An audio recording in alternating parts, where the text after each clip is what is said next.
So, last thing related to snow loads here. I found the picture that I had of the one of the architectural drawings from the Timberline Lodge.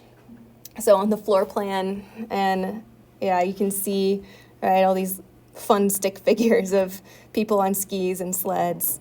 I just think that's adorable, so worth sharing. All right, now this is not your class. Let's go back here. All right, so now we're on to rain loads. But before we dive into that, do you have any questions for me? Homework 7 due tonight.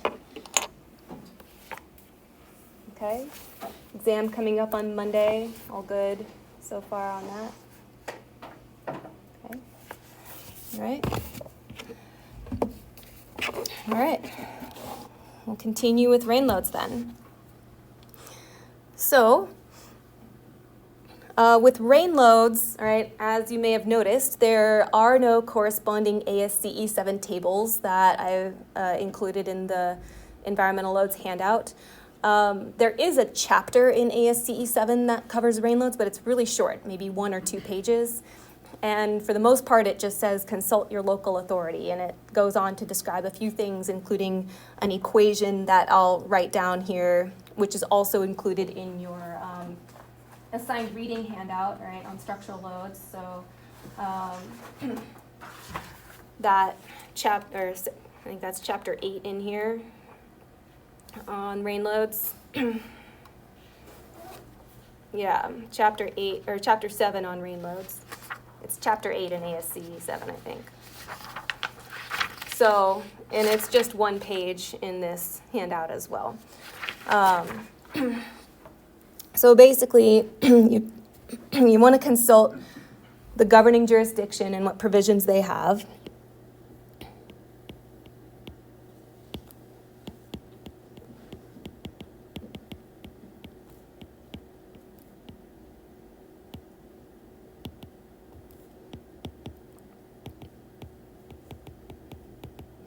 And there are 3 factors to consider with regard to rain loads. The first 2 are typed on here already, the drainage system associated with the roof and also the roof system, right? So those all come into play. The third factor that I'm going to add here is the rainfall intensity. All right, so that is the part, of course, that is associated with the geographic location of your structure, which is important for all environmental load considerations.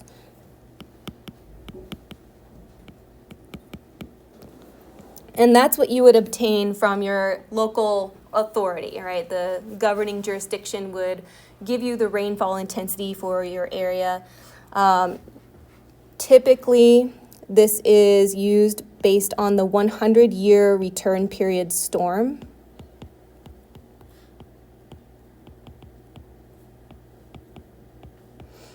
So anyone taking water resources engineering currently? Okay, a few of you. So you talked about that kind of thing, like the recurrence intervals and all that. All right, so you understand that.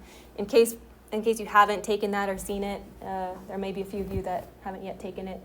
The 100-year return period refers to a storm that has, it doesn't mean that it will occur once every 100 years. It means that at any given year, there's a 1 in 100 chance that it will occur, okay? So, but we call it a 100-year return period. So it's likely that it will only occur once every 100 years. And for that, we would assign the 60-minute duration storm for the primary drain.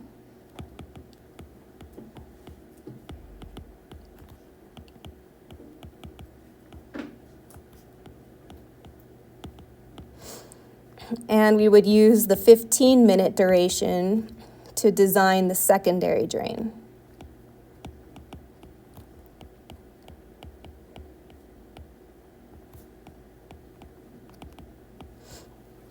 Now in Bozeman, and I don't think I have the handout handy, or maybe it's included in here. No, it's not. All right, so I do have it right here, but I don't want to switch back and forth yet. But in the same document that we've shown in class that shows the Bozeman criteria for seismic loads, wind loads, and snow loads, they also report the rainfall intensity, and that's 1.22 inches for the 1 hour storm. All right, so I'm going to say that's 1.22 inches in Bozeman. All right, so the code essentially requires that you have a primary and a secondary drain installed in your roof, all right? So the primary system is designed to handle the design flow, and that, again, that's based on the 60-minute duration of the 100-year return period storm. The secondary drainage system is in place in case the primary drainage system is blocked or in case the rainfall is too much for the primary system to handle. So you've got your relatively flat roof here, right? As water accumulates, the primary drain would be this one located in the center. Right, that would usher water out through a system of pipes or whatever. If it's interior, as shown here, that's what it would have to be.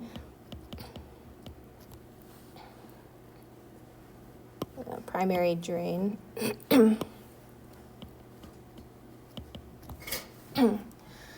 And then the secondary drain, right? So as water accumulates here, the primary drain would handle it. If water gets beyond this level where the secondary drain is installed, right, then that secondary drain would take care of any water above that level, okay? So that's your secondary system.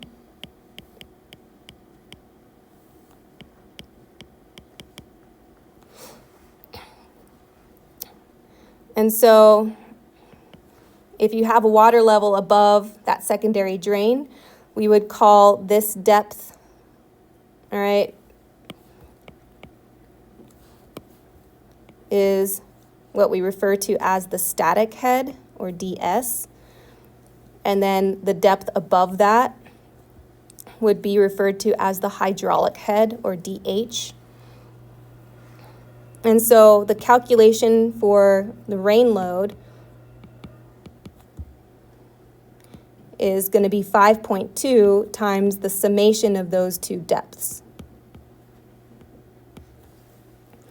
And this is going to be in PSF, all right? So the 5.2 includes some unit conversions there. So DS and DH are both reported in inches.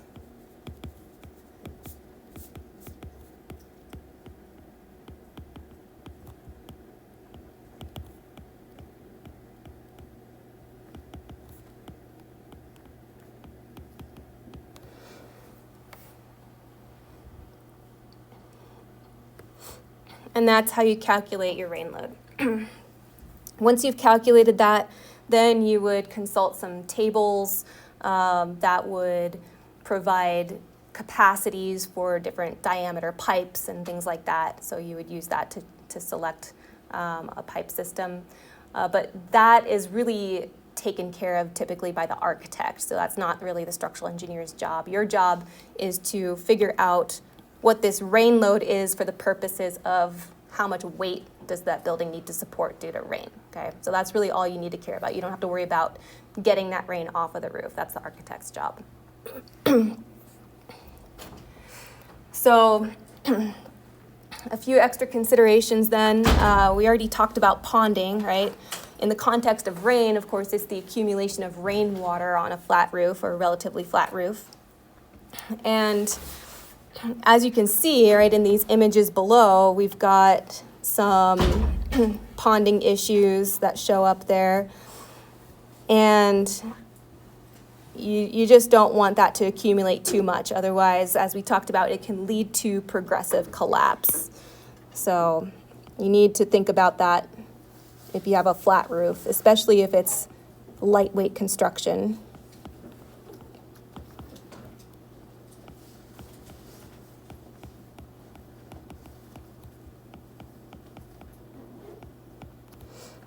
All right, and as we mentioned, you also need to think about it for snow.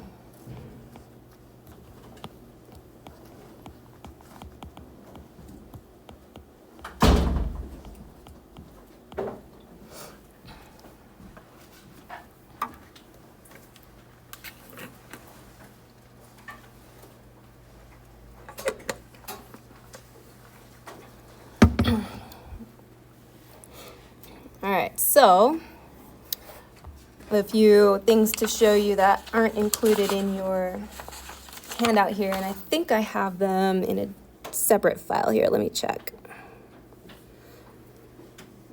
Okay, yeah, so here's another good reason to avoid ponding, okay? In the event that you have a regular accumulation of water, it could technically lead to an unintentional green roof, which would be a lot of extra weight that you didn't account for in your original design. So we don't want that. All right. And then this is just for fun. I found this one time, a lot of different phrases for heavy rain in various languages, and I just think it's kind of funny to look through and see what the different cultures came up with. There's a lot more on this website. I just picked a few as a sample, and it's interesting how there are some similarities around the globe, similar themes anyway. So you can scan through that, pick out your favorite. If you pick out your favorite one, that might be an extra credit question on an exam in the future.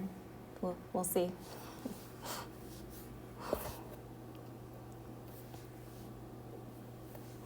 All right, so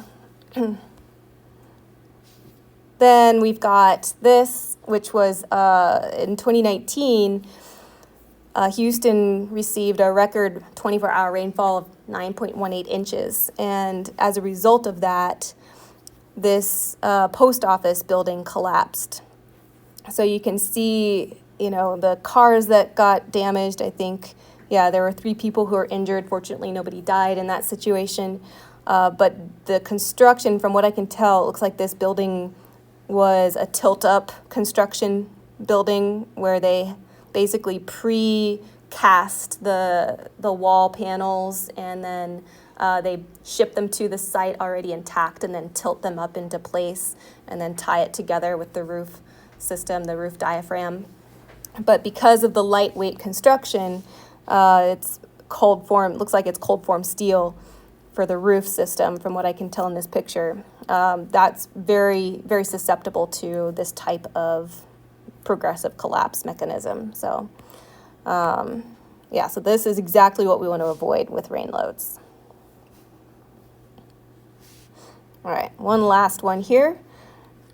So I think this is Cinderella's Palace in Disney World in Florida. So of course the majority of this roof is extremely steep, right, and would shed water right away. So that's one way to reduce rain loads, but that was not the reason behind this design, actually. The intent had something to do more with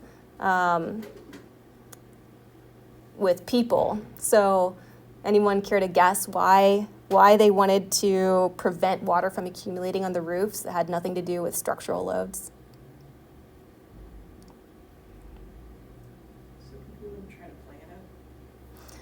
Well, I don't think people would get up on the roofs to play in the water, but I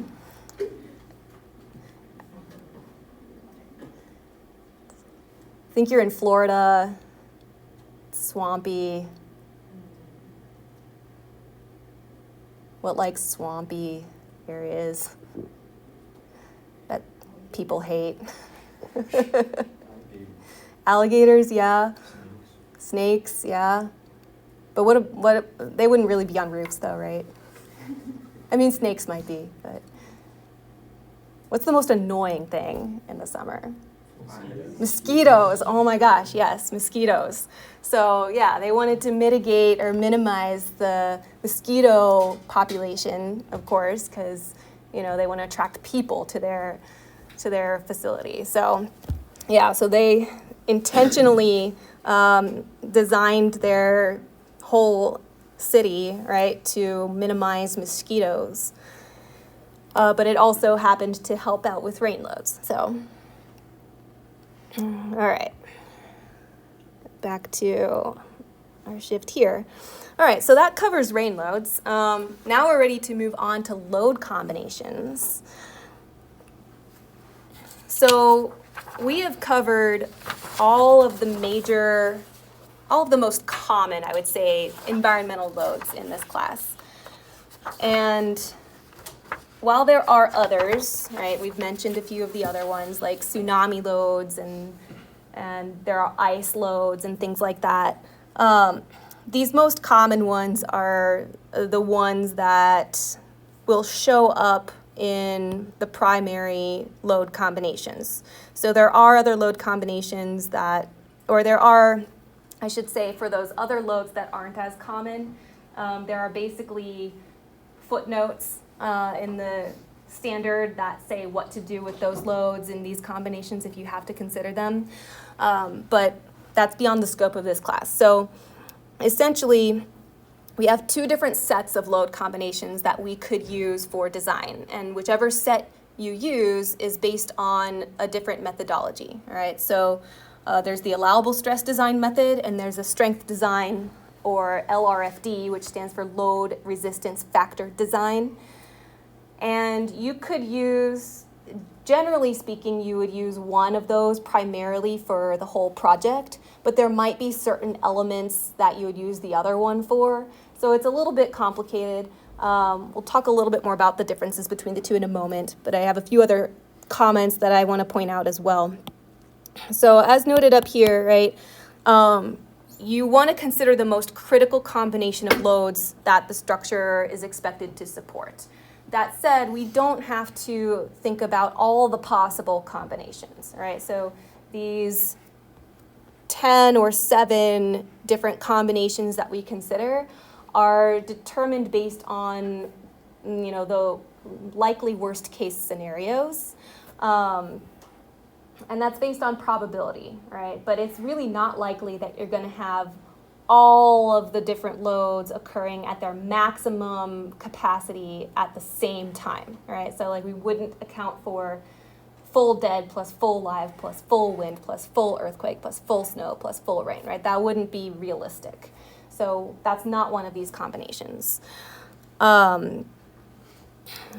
These combinations that are listed here are specified by the ASCE 7 standard. The actual load combinations that you would use are specified by the building codes, and usually they're the same as what the standard says. There might be a few minor modifications, but they're generally the same.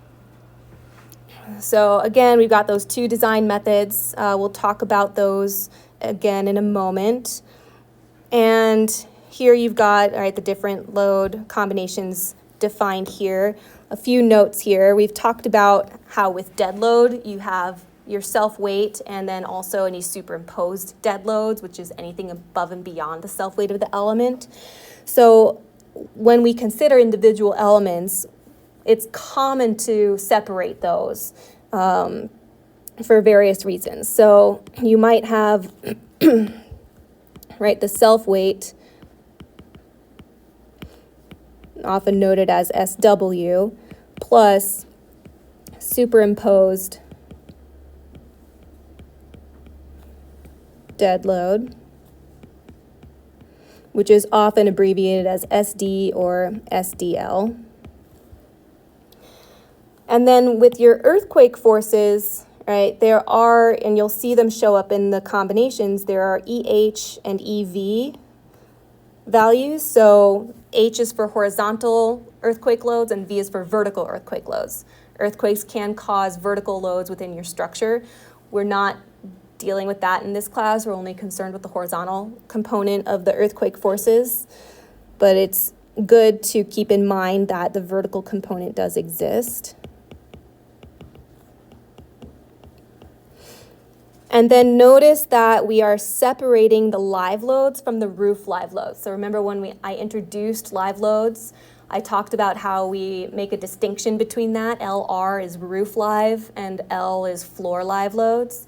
And we want to keep those separate throughout our analysis because they are treated separately in these load combinations. All right, so you never want to combine those two things before you enter these load combinations.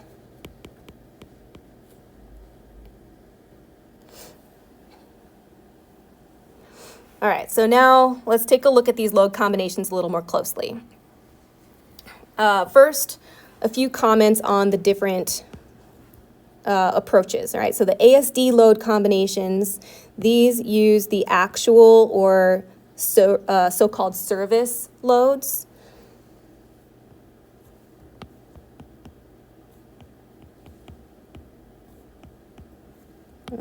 Actual service. We also call them working loads.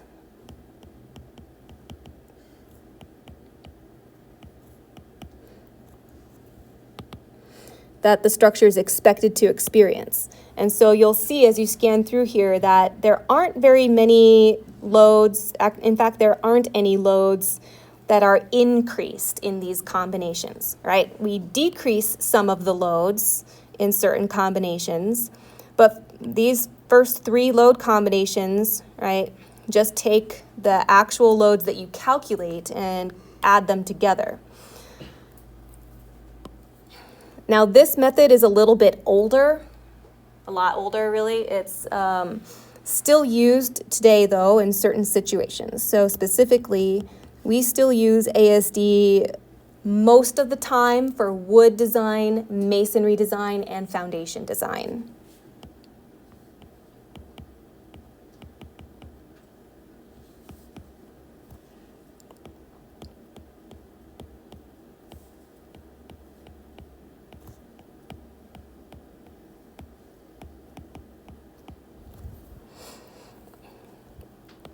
And then you have the LRFD load combinations. So this method is more reliable.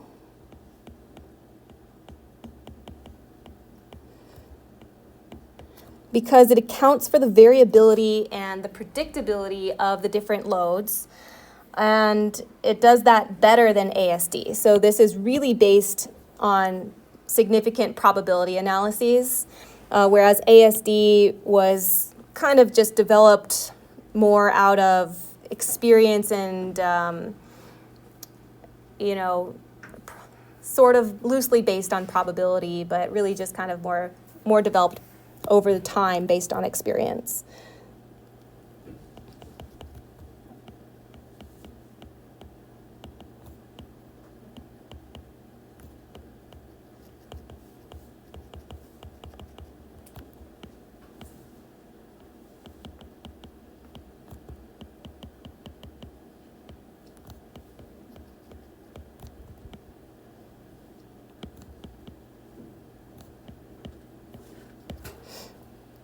All right, so this method is the most common for steel, reinforced concrete, high-rise or complex structures.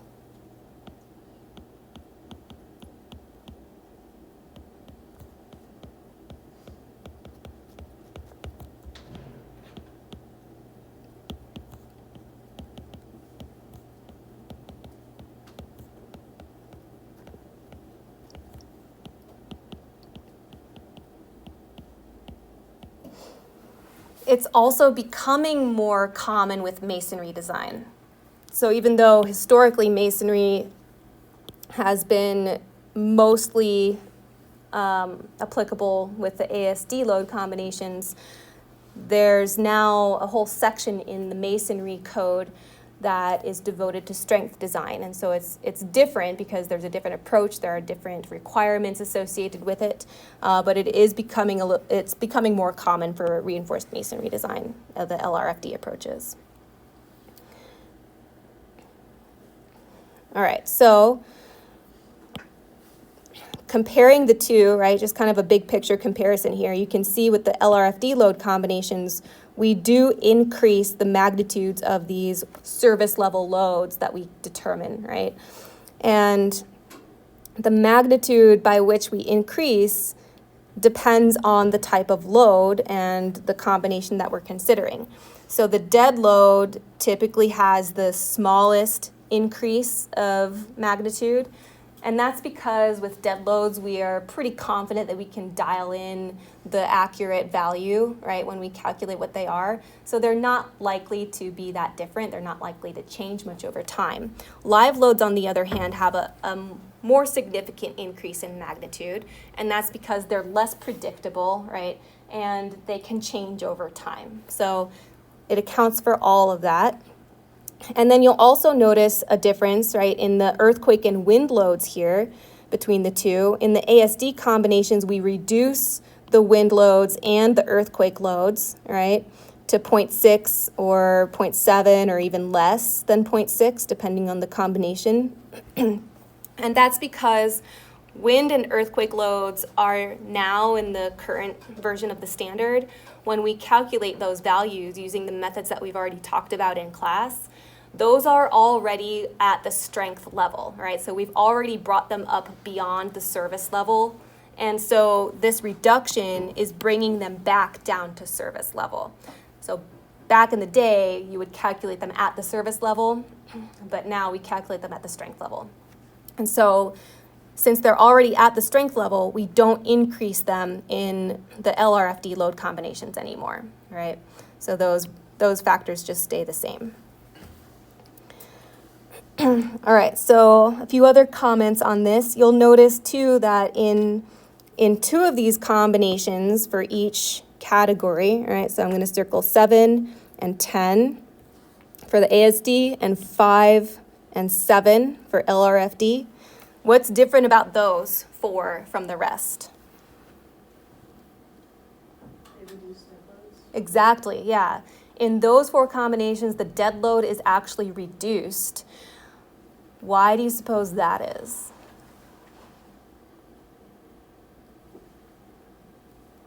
What are they combining the dead load with, first of all?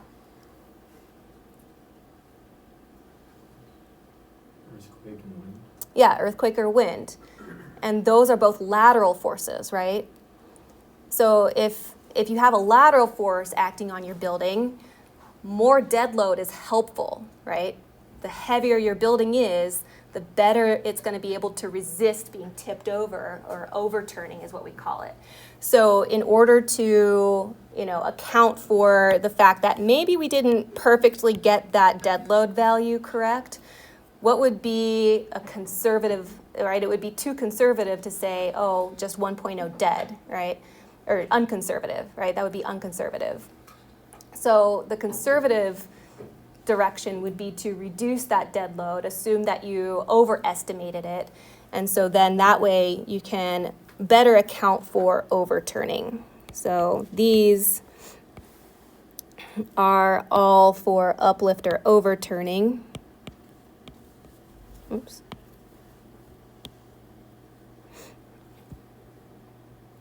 Let's see.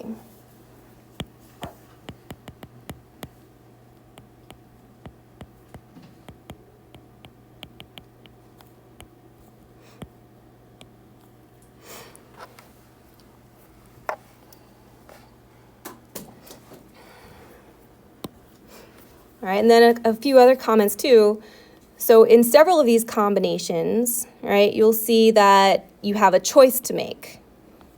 So wherever it says roof live or snow or rain, right, and it seems like that's the most common choice that you have to make. There's a few other ones. Here you choose between live or half of wind. Wherever you have a choice to make, you want to choose the one that would result in the worst case outcome, okay? That's not always necessarily the smallest or the largest. So you have to kind of think about how they're factoring together. But we'll say here, use the one that results in the worst case.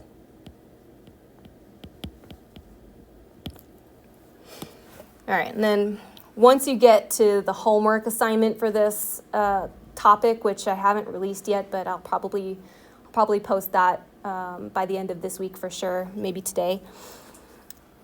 The combinations that you're going to be asked to consider in the homework are going to be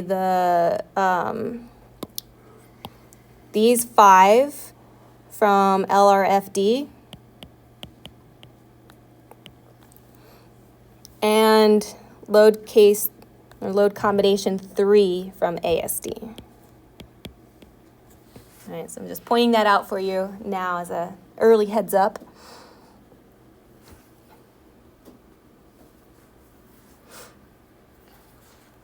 Okay, any questions on the load combinations?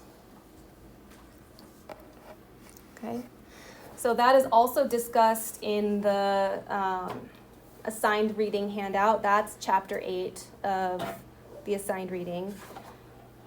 And the last portion of that will cover what's next in this lecture, which is load placement.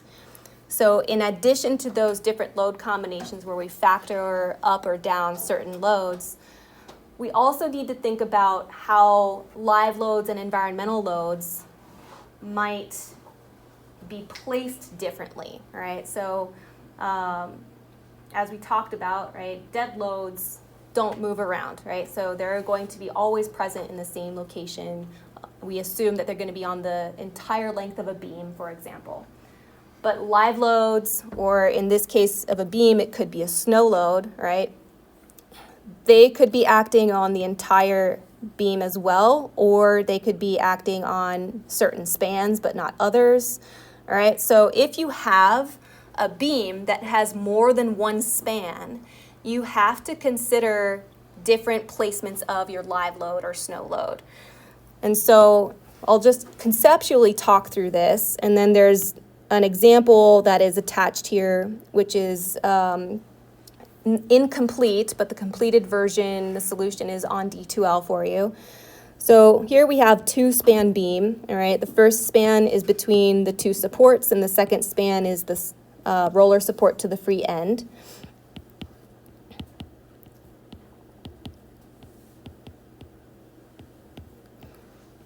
We have to consider multiple live or environmental load placements.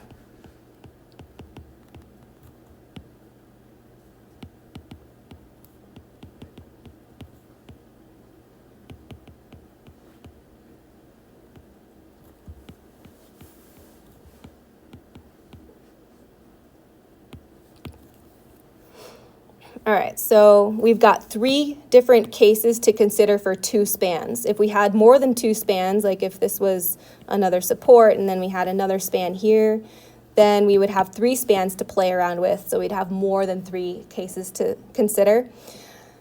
But this one here, all right, we'll call, this is the first case.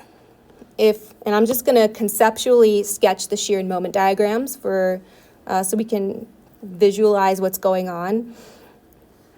All right, so here the shear diagram of this one, would look something like this, where this is your support mark.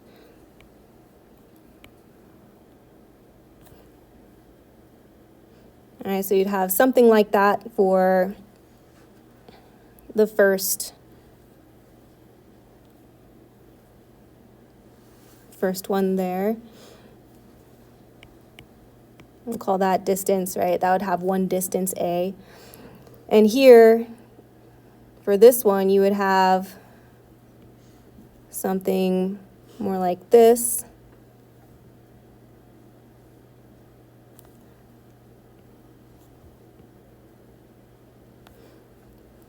All right, where you'd have a different slope on the overhang compared to this portion, right? Here, the slopes of the shear diagram would be the same.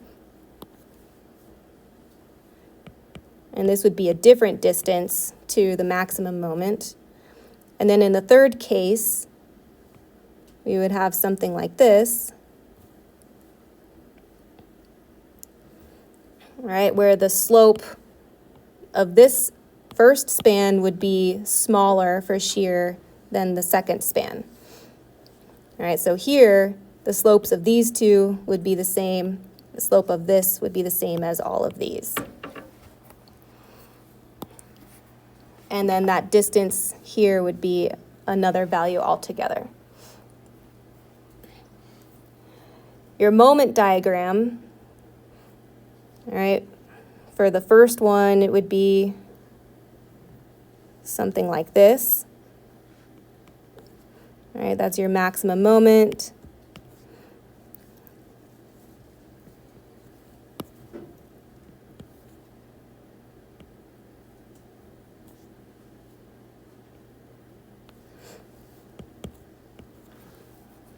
All right, so they'd all have similar patterns, and I'm exaggerating them here.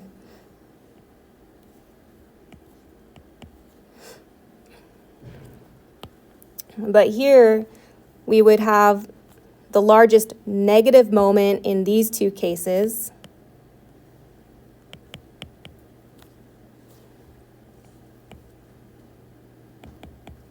All right, so these two cases would match. And this one would give us the largest positive moment.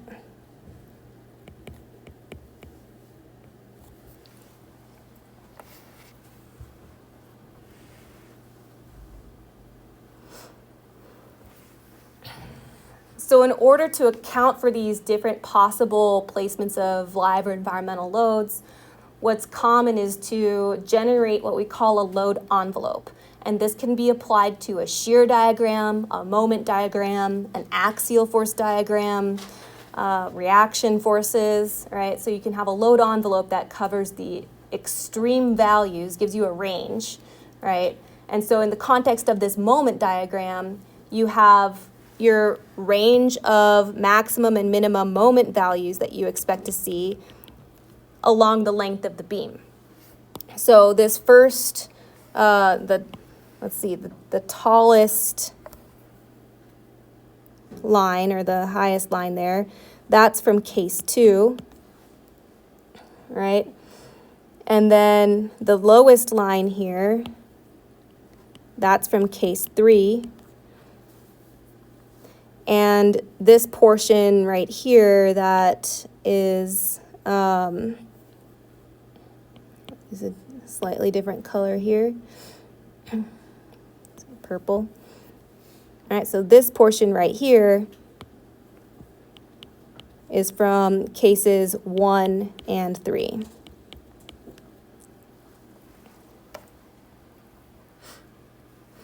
All right, so you can actually put numbers to this, right? If you knew the span lengths, right, and the magnitudes, you could calculate what those maximum positive and negative moments are that you need to think about.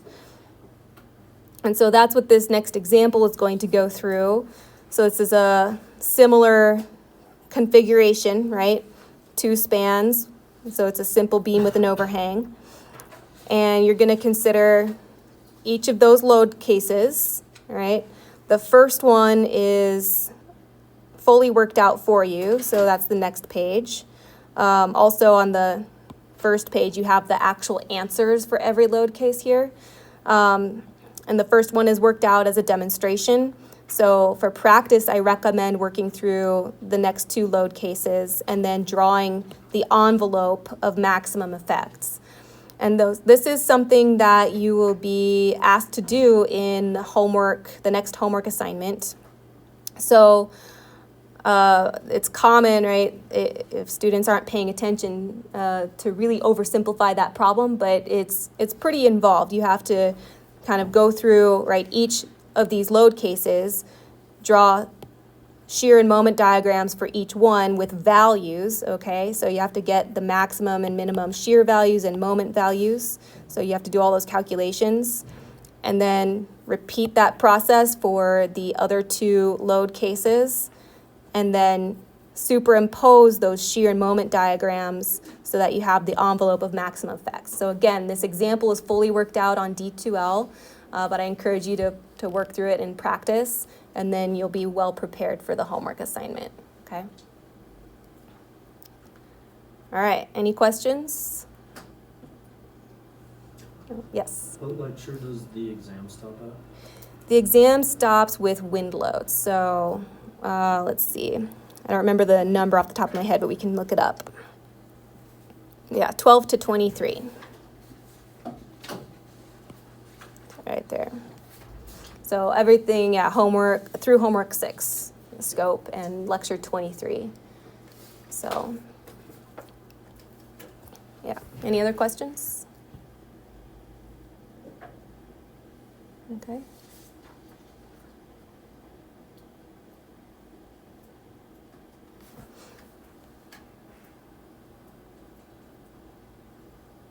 Let's see. So be sure to check this document out on D2L if you haven't yet. It goes through the topics that are covered on the exam with some comments, and then, consult the lecture materials. We got the slides, the assigned reading for load combination or structural loads, right?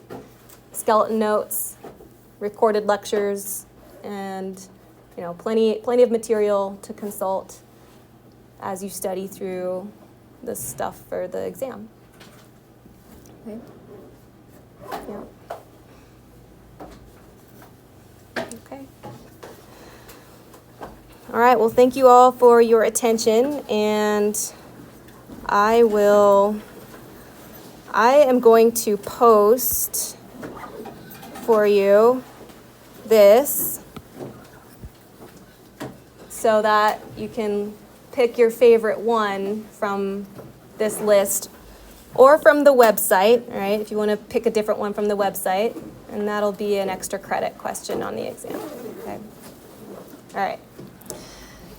Good deal. See you all Friday. Yep.